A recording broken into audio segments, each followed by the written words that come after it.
Fala galera, beleza pura? Continuando aqui nosso curso completaço. Estamos ainda no universo da interpretação. É uma parte importante demais, até pelo peso das questões, a quantidade de itens de interpretação que cai. Só que agora é o seguinte, cara, bora falar de tipos textuais. O que seria isso? Acho que todo mundo aí já viu na vida uma questão que pedia para você reconhecer a que tipo aquele texto pertencia. E aí você tem lá, ele é informativo, ele é argumentativo, esse tipo de coisa. Então, basicamente é isso, né? Você vai ter um texto na sua prova, vamos para a tela. Esse texto organizado em parágrafos, coisa linda de Jesus. A banca vai perguntar qual é o tipo de texto que predomina. Ou vai dizer, o texto é X, né? O texto é Y. Você tem que ter conhecimento para poder reconhecer um tipo de texto, porque as características dele é que vão definir a que tipo ele pertence. E eu queria falar com calma com vocês, sem pressa, sem desespero. A gente pode ir para a tela aqui? Ficar na tela? Isso. O primeiro tipo de texto, galera, vai ser o texto descritivo. Segundo, informativo. Não, vou botar uma narrativa aqui. Não estou colocando em ordem de importância não, tá? Só quero te mostrar depois porque eu estou organizando assim. O narrativo. Terceiro é o expositivo,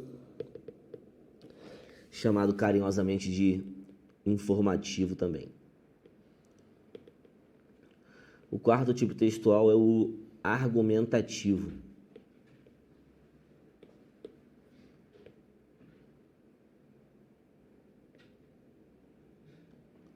O quinto é um injuntivo. Pessoal, o que vai definir a que tipo textual aquele texto à sua prova pertence, como eu te falei, são atributos nele. Um texto predomina, um tipo de texto predomina, mas é possível, óbvio, que coexistam tipos textuais. Quer ver um exemplo? A gente vai aprender já já o que é narração, né? Mas eu posso ter, por exemplo, num texto narrativo, um trecho inteiro descrevendo um cenário, descrevendo uma pessoa, descrevendo um país, descrevendo um prédio. Então você vai ter uma narração e dentro dela um trecho descritivo, mas um deles predomina, um deles prevalece. Foi o que eu te falei. A gente vai ter que reconhecer no texto característica que predomina. E aí tudo isso aqui é importante. O texto, o autor e o contexto. Eu costumo dizer, cara, que interpretar, reconhecer tipo textual é tipo escrever ao contrário. Como assim escrever ao contrário? Você pegou um tipo de texto lá, tá lendo lá bonitinho, né? Aí você para e pensa, se esse texto fosse meu, qual seria a minha intenção com ele? Por quê? É a intenção do autor, galera. É a intenção do autor que vai definir o tipo de texto que está na tua frente. Quer ver um exemplo aqui rapidão? A intenção do texto, o objetivo do autor é relatar um fato. O objetivo do autor é narrar um fato. Automaticamente você pensa, estou diante de uma narração. Porque eu reconheci o que o autor quis com esse texto. Se a intenção dele foi narrar, se a intenção dele foi contar uma história, se a intenção dele foi relatar alguma coisa, é um texto narrativo. Beleza? Agora olha para a tela. O objetivo do autor é defender um ponto de vista. Aí, se a intenção do autor é defender um ponto de vista, ele vai ser um texto argumentativo. A intenção do autor é informar, é cientificar, é falar sobre. Aí você vai ter um tipo de texto. Então, esse reconhecimento aqui do objetivo do autor, galera, ele é fundamental. Tu tem que saber o que o autor quer com aquele texto. Porque olha só que maneiro. Vamos supor aqui que eu tenho um texto informativo. Acho que é um nome também autoexplicativo, né? Qual a intenção do texto informativo? Jesus, é informar, pô. É falar sobre. É deixar a pessoa sabendo de algo, informar, aumentar o conhecimento dela sobre um tema qualquer. Beleza, o texto é informativo. Só que dentro dele, o cara conta uma história. Ou seja, vamos lá, ele foi falar sobre um incêndio que aconteceu num prédio. O texto dele foi feito para isso. Quem termina de ler o texto dele sabe mais sobre o incêndio, sabe sobre o incêndio. Então a intenção dele com o texto foi informar as circunstâncias do incêndio. Então ele fez um texto informativo.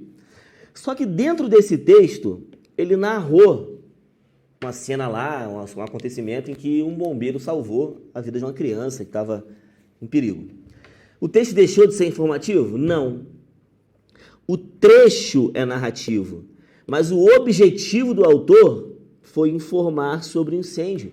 Ele não fez o texto com a intenção de narrar esse fato que aconteceu de a criança ter sido salva. A intenção dele não foi essa. Ele usou isso no texto dele para enriquecer, claro, de informações o texto. Só que a intenção dele, cara, foi sim falar sobre o incêndio. Foi fazer você saber sobre o incêndio. Então, tu está diante de um texto informativo, que tem um trecho narrativo. Então, a banca vai perguntar, o texto é predominantemente informativo. O quarto parágrafo é o quê? Narrativo. O que eu te falei, é natural que a gente tenha a mistura, né, de tipos. E olha que bacana, dentro do tipo textual dissertação, a gente tem dois tipos, né? Dissertar. Você pode dissertar falando sobre algo sem se posicionar. E você pode dissertar argumentando, que seria o quê? Colocando seu ponto de vista. Ou seja, o tema é o incêndio lá do prédio. Eu posso falar sobre esse incêndio fazendo você saber sobre ele, que ó, tu não sabia do incêndio, eu tô te informando, aconteceu, a data, né, o lugar, o prejuízo, né, se houve feridos, se não houve feridos, eu estou ampliando teu conhecimento sobre algo. E eu posso fazer um texto argumentando, falando sobre o incêndio, óbvio, né, mas dizendo que tem tudo para ser um incêndio criminoso, dadas as circunstâncias, né? Os sinais deixam evidente que tem tudo para ser um incêndio criminoso. Peraí, percebeu o que eu fiz? Eu estou simplesmente colocando o meu ponto de vista. Eu estou simplesmente argumentando. Minha intenção foi argumentar. Então, o cuidado que eu te peço é esse. Leia o texto pensando nessas características. Porque, olha só, vamos falar de um por um aqui. A descrição. O objetivo do autor é apontar características. Eu costumo chamar o texto descritivo de fotografia textual. O que seria isso? Você coloca características sobre alguma coisa para fazer a pessoa imaginar, para fazer a pessoa visualizar. Concorda que quanto mais adjetivos, melhor? Quanto mais adjetivos, mais a pessoa vai imaginar um cenário, uma pessoa, um país, uma praia, porque a sua intenção é descrever na tela. O céu estava bem azul, sem nuvem, né? Há pássaros voando sobre o mar e pescadores trabalhando na areia, muitas pessoas tomando banho de sol, algumas lendo seus livros, outras brincando. Você simplesmente imaginou o cenário da praia. Você simplesmente imaginou, porque eu fiz você imaginar. O meu texto foi para você visualizar esse cenário, né? Do mar, da praia e tudo mais. É a minha intenção. Ah lá, era nesse mesmo aposento que havia encostado à parede oeste um gigantesco relógio de ébano. Seu pêndulo ia e vinha um tic-tac lento, pesado, monótono. Quando o ponteiro completava a volta e a hora estava para soar, saia dos bronzes e os pulmões do relógio num som limpo, alto, agudo, musical. Ele está descrevendo esse cenário na parede, num relógio antigo, né? Pêndulo, tic-tac. Você conseguiu imaginar. Família Addams, né? Praticamente, você imaginou, né? Aquele casarão, tem um relógio e tal. Então, esses dois textos, eles são descritivos, mas concorda que eles poderiam estar dentro de uma narração? Poderiam. O texto poderia ser narrativo e dentro desse texto narrativo, esse trechinho aqui, ó, colocando as características. Então, aqui estão as características por meio das palavras, né? É o cara fazer você imaginar por meio das palavras. Narração, família. Narrar é sinônimo de contar, de relatar, né? Então, eu só posso narrar um fato que aconteceu. Por isso que na narração, os verbos que predominam são verbos no pretérito, verbos no passado. Por quê? O narrador, ele narra um acontecimento. Aconteceu alguma coisa, ele vai contar como é que foi. Então, olha para a tela, por favor. O objetivo dele é contar ou relatar um fato, ou uma série de fatos, né? Sequenciados, uma história, personagem. Tá? Aí você tem as características da narração. A narração, personagem, enredo, espaço, tempo, né? Ou seja, a narração acontece numa época, em determinado espaço, o acontecimento é o enredo e os personagens são os envolvidos na minha história. É só você parar e lembrar aí, caso você já tenha sido pai ou mãe, você contando uma história para o seu filho, você vai fazer de tudo para ele imaginar os fatos. Para ele imaginar os fatos, você vai dizer onde aconteceu, com quem aconteceu, vai precisar talvez escrever um personagem, o texto não é descritivo, mas ele tem um elemento descritivo que é importante. E olha isso aqui, os gêneros textuais que tem a narração como base. O conto, uma narrativa curta, né? A crônica e o conto é o seguinte, a crônica tem a ver com um acontecimento cotidiano. Imagina, a crônica do elevador. Aí você vai usar, né, as palavras para escrever sobre pessoas entrando no elevador, se olhando, dão bom dia, não dão bom dia, aperta o botão, né? A crônica vai envolver um fato do cotidiano na tela. Romance, narrativa longa, dividida em capítulos. Novela, narrativa curta em episódios. A fábula, narrativa breve. Geralmente na fábula os personagens são animais e aí você sempre vai ter uma lição, né? Lembra aquelas paradas de a cigarra, o coelho e como é que era? Lebre e tartaruga. Não tem uma porra dessa? A lebre e a tartaruga. Aí a lição da história, a moral da história. Vai devagar e sempre. É uma baboseira. Tô brincando, não é baboseira não. É sério, é legal. Então, aqui estão os gêneros textuais que tem a narração como base. Na fábula você tem personagem. Na novela você tem personagem. A personagem da novela. No romance, personagem. Conto e crônica. A narração tá aqui. Tudo isso aqui é narração. Por quê? São fatos que acontecem em determinados lugares, envolvendo personagens, espaço, tempo, enredo, clímax. Clímax seria o ponto principal da narrativa, aquele ponto que mais chama a atenção do leitor. Então a narração está aqui. É o seguinte, cara.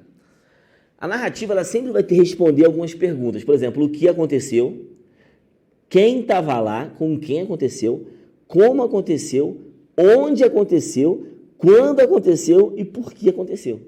Olha isso, cara. Se eu for narrar uma história que envolve, por exemplo, uma criança que sumiu, ficou desaparecida uma semana e aí encontraram a criança em outro estado, vai ter o que aconteceu, com quem aconteceu, como aconteceu, onde, quando e o porquê. Eu posso até deixar a causa no ar, né? Eu posso deixar a causa do acontecimento ali no ar, ou então não saber, mas basicamente, né, os acontecimentos têm causa, têm motivo, né? Então, aqui nós temos os elementos da narração, ó, narrador, enredo, personagem, tempo e espaço. Beleza? Aí, narrador, é aquele que narra, né? Olha que bacana, existem dois tipos de narradores, família, olha pra mim aqui rapidão. Existe o narrador observador ou onisciente, que é o narrador que não está fazendo parte da história, ele está vendo de fora, ele sabe todos os acontecimentos porque ele tem o domínio, ele sabe, ele já está de fora. E tem o narrador personagem. O narrador personagem ele narra em primeira pessoa porque ele é um dos personagens. É uma forma de o narrador se apresentar, né? Sendo o personagem na tela. Olha lá, o observador e o personagem. O personagem conta em primeira pessoa e o observador conta em terceira pessoa, né? Por quê? Porque ele sabe de tudo o que está acontecendo. Ele não é um dos personagens, né? Ele é o cara que tem o domínio de tudo, está pairando sobre o texto. E ele narra com neutralidade, imparcialidade, geralmente. Por quê? Ele não está fazendo parte. Quer ver um exemplo? Aquela série maneiraça, Todo Mundo Odeia o Chris. Ele é um narrador personagem, né? Por quê? Porque ele narra e participa. Tanto que ele narra, né? Os comentários que ele faz da série dele comigo, os comentários que ele faz da série dele, ele faz em primeira pessoa, né? E eu estava até mais medo. E o meu irmão, caralho, ele fala em primeira pessoa. Na tela. Enredo é a estrutura mesmo, os acontecimentos. Personagem, como eu te falei, né? O tempo é quando, o espaço e o discurso. Aí olha só que maneiro, galera. Existem 3 formas de o discurso se apresentar numa narração. O direto, o indireto e o indireto livre. O que é discurso direto? Olha só. Travessão, quero avisar que a tripulação está com fome. Travessão, e por que não come? Replicou ironicamente o almirante. Repare que esse travessão, poderia até, isso aqui está entre aspas, né? Opcional, havendo travessão ali, não há necessidade das aspas, né? Mas repara que esse travessão aqui, família, ele mostra que o personagem fala. O personagem discursa, o personagem fala, a falha é dele. Olha o discurso indireto. O Marujo avisou que a tripulação está com fome. Repara que aqui rolou um verbo chamado dissende, mas é verbo de dizer, bora chamar assim. E rolou uma conjunção, ó, avisou isso. Isso aqui é o típico discurso da fofoca, de quando não é o cara que fala, é alguém que fala por ele. Repara, o Maru já avisou que a tripulação está com fome, ou seja, o narrador está falando por ele. O narrador está dizendo o que ele falou, percebeu a diferença? Da primeira frase, discurso direto, o próprio nome já diz na tela, direto é quando o personagem fala, e indireto é quando falam pelo personagem. Falam pelo personagem. É o tal do discurso indireto. O discurso indireto livre é a mistura dos dois. Repara que aqui você vai ter sinal de pontuação, ou travessão, ou 2 pontos. Aqui você vai ter o verbo de dizer com a conjunção. Ó, fulano disse que, fulano perguntou se, ele revelou o que, revelou que a prova tinha sido fraudada, revelou o que, indireto. No indireto livre não tem marca nenhuma, olha só. A esposa nervosa com as mãos na cintura e os pés batendo no chão aguardava-o em casa. Por que chegou tarde? Apressou-se em respondê-la disfarçando o hálito alcoólico, dizendo que estivera numa reunião. Cara, esse por que chegou tarde é nitidamente a fala dela. Só que você não encontra sinal de pontuação, né? Você não encontra aspas, travessão, você não encontra o cara botando aqui, ela perguntou por que havia chegado tarde, entendeu? Então, nesse trecho aqui, você consegue perceber que é a fala dela, porque tu tá lendo, né? Tá entendendo o contexto ali. Mas não tem nenhum marcador discursivo de fala, por isso que ele é indireto livre. Qual o marcador discursivo de fala do direto? O sinal de pontuação. Do indireto, o verbo com a conjunção. Perguntou se, disse que, reclamou que. Ele reclamou que estava tarde. Ele está falando, mas falaram por ele. Na tela. Na comparação do narrativo, né, ele pode introduzir a fala do personagem. Enfim, né, como eu te falei. Aí aqui eu tenho um exemplo de narração, que é aquela música do Mamonas, lembra? Sábado de sol, aluguei um caminhão. Sábado de sol, quando aluguei, primeira pessoa. Então o narrador é personagem, ele está fazendo parte da história, para levar a galera para comer feijão. Chegando lá, mas que vergonha, só tinha pamonha, ó. Lá onde? Lá no lugar, lá, né? No lugar, os amigos. Lá onde os amigos estavam. Os pamonheiros, né? Maconheiro mesmo, tava doidão, querendo meu feijão. Então aqui a gente tem um exemplo clássico de narração. Porque o cara tá contando um acontecimento em que ele pegou um caminhão, num sábado de sol, com os amigos, levou a galera, comeu feijão, chegou lá, não tinha feijão porra nenhuma, só tinha... Enfim, ele tá contando um fato, tá narrando, relatando. Beleza ou não? Narração? Tranquilo? Bora pro texto injuntivo, cara. Texto injuntivo é maneiro.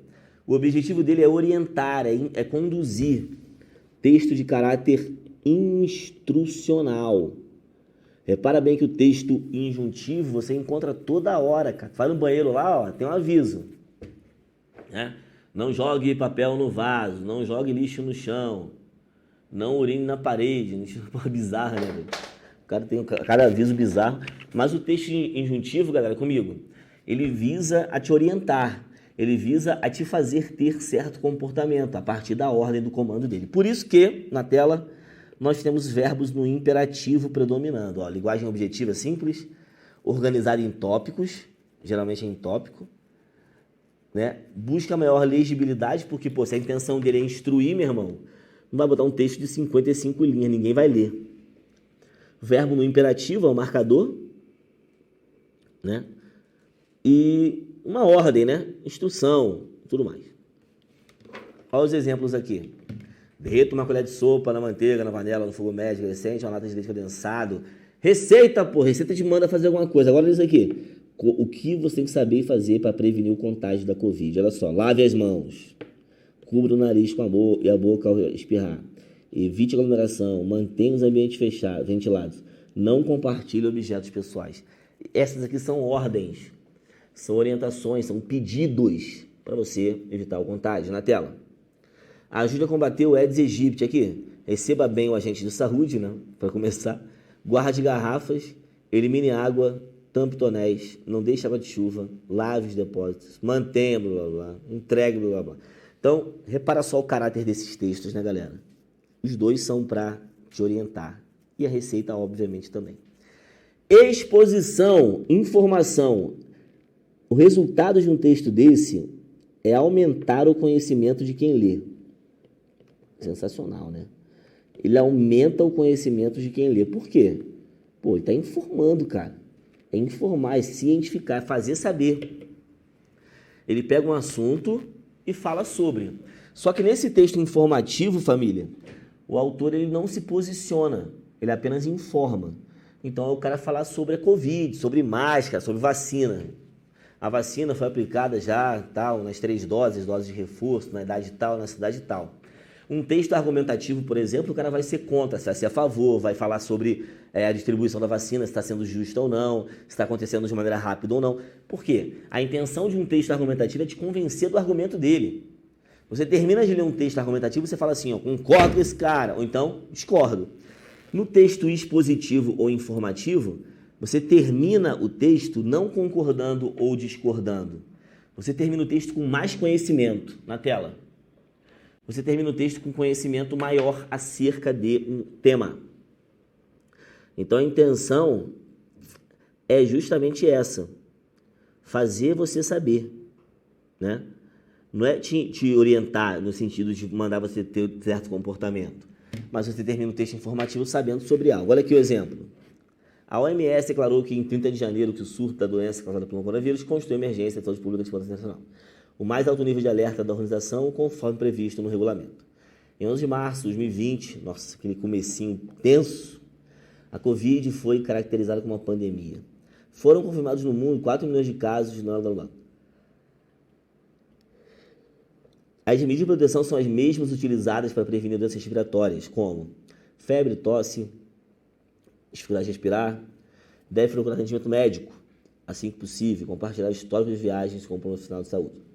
Família, é impossível terminar um texto desse e pensar, eu concordo com o autor, discordo dele, ele falou besteira. O cara tá só passando informação, filho, tá louco? Ele tá fazendo você saber sobre o coronavírus, ali, começo de pandemia. Olha a diferença de um argumentativo na tela. Aqui o objetivo do autor é argumentar, é convencer. E convencer, cara, por meio de argumentos. Ele quer convencer por meio de argumento determinado assunto. Nesse tipo de texto, família, você vê muita conjunção, conectivo, né? Ele bota lá a opinião dele, depois ele traz o porém, contudo, todavia, então. Imagina só, vamos lembrar um fato muito, muito triste, que foi aquele incêndio que aconteceu no Flamengo, lá na escolinha do Flamengo, da base lá do Ninho do Urubu, na tela. Imagina como seria um texto informativo sobre isso. Ó, um texto informativo. E aqui um texto argumentativo. Vamos imaginar a diferença. O informativo, na manhã do dia tal, houve um incêndio no centro de treinamento do Flamengo, na Barra da Tijuca, no Rio de Janeiro. E nesse incêndio de grandes proporções, havia meninos dormindo num container, que seria o dormitório lá, né, onde as crianças descansavam. O incêndio aconteceu devido a um curto-circuito que aconteceu no ar-condicionado.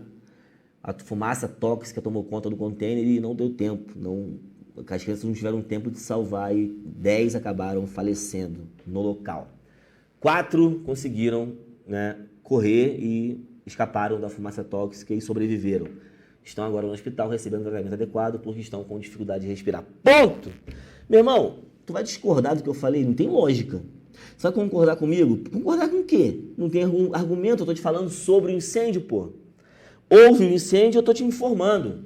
O máximo que você vai fazer é imaginar, tirar suas conclusões, dizer que, pô, sei lá, que absurdo, que triste, passar informação para alguém. Mas o meu texto ele não teve intenção de defender uma tese, de defender ponto de vista, coisíssima nenhuma. Eu fiz o meu texto apenas para você saber que houve esse incêndio. Minha intenção foi essa, pô. A minha intenção foi defender um ponto de vista só. Percebeu o que é um texto informativo? Também chamado de expositivo. Agora, o argumentativo é diferente. Nesse mesmo cenário do incêndio lá no Flamengo, em que morreram 10 crianças, infelizmente, eu posso fazer um texto falando que foi descaso do clube.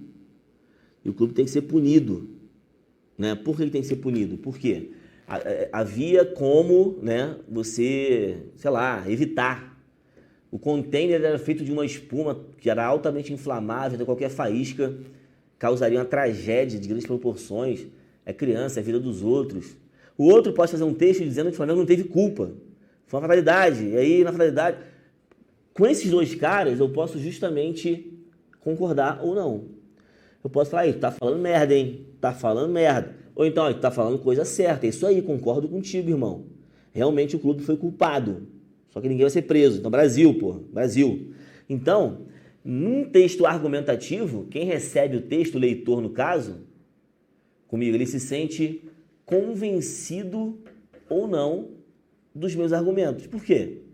Porque tem argumento. Tem ponto de vista. Eu estou falando o que eu acho do tema. Quer ver um exemplo na tela? Ponto de vista articulador argumentativo agora do texto. As dimensões humanas do Covid-19 em muito excedem o desculpa da responsabilidade da saúde. Todos os aspectos serão afetados, econômico, social, desenvolvimento. Nossa resposta deve ser urgente, coordenada em escala global e deve oferecer ajuda imediata aos mais necessitados. Com esse trecho aqui, existem pessoas que podem não concordar. Estava num cenário de início de pandemia. Ninguém sabia desgraça nenhuma sobre o que ia acontecer. A pessoa pode falar, não, peraí, exagera, está exagerando. Na verdade, não foi exagero nenhum. Olha para a tela. Absurdo, né? Para fazer isso corretamente em todas as áreas, né, é necessário um diálogo social entre os governos e os que estão na linha de frente. Cara, essa parada de é necessário, tem que fazer, tem que ser feito, é imprescindível. Isso é a cara de um texto argumentativo. Isso para que 2020 não seja uma repetição dos anos 30. Cara, deve ter sido a pior, né? A OIT estima que até 25 milhões de pessoas poderão ficar desempregadas e que a perda de rendimento dos trabalhadores pode chegar a 3 trilhões de dólares. No entanto, está ficando claro que esses números podem subestimar a magnitude. Essa pandemia expôs sem piedade as profundas falhas do nosso mercado de trabalho. Empresas de todos os tamanhos já interromperam as operações, reduzindo a jornada e demitindo funcionários. Muitos estão à beira do colapso, porque nas lojas e restaurantes fecham, voos, reservas de hotel são canceladas, as empresas optam por trabalhar remotamente. Família, o texto está colocando um ponto de vista. Nesse texto, ele está dizendo o que é necessário para evitar que a pandemia atinja o mercado mundial de maneira devastadora. Tem que ter o diálogo, tem que encarar, tem que fazer. Porque o texto é argumentativo. A intenção do autor é bem clara, defender um ponto de vista. Vamos continuar. Em um mundo onde apenas 1 em cada 5 pessoas é elegível para receber auxílio-desemprego, as demissões significam catástrofe para milhões de famílias. É a argumentação, a opinião dele. Por não ter direito a licenças médicas remuneradas, muitos prestadores de serviços, de cuidados e de entregas estão constantemente sob pressão para continuar trabalhando, mesmo que estejam doentes. Então, aqui, ó, a falta de legalidade, de licença médica e tal, faz com que o cara se sinta obrigado a trabalhar, porque ele não tem garantia, não tem direito. Trabalho informal ali, entrega, entendeu? Então, é um texto que vem argumentar, levanta uma tese, ponto de vista. A maioria dos textos em concurso, galera, tem a natureza dissertativa. E você não pode esquecer que existem 2 tipos de dissertação. A informativa ou expositiva, e a que você viu agora, argumentativa. Tem que ter atenção na tela sempre ao enunciado. O que o enunciado quer. O que ele quer. Nas questões, quando a gente for fazer no próximo vídeo, eu vou sublinhar para você entender o que o enunciado pede. Interprete primeiro o enunciado antes de fazer a questão. Já voltamos.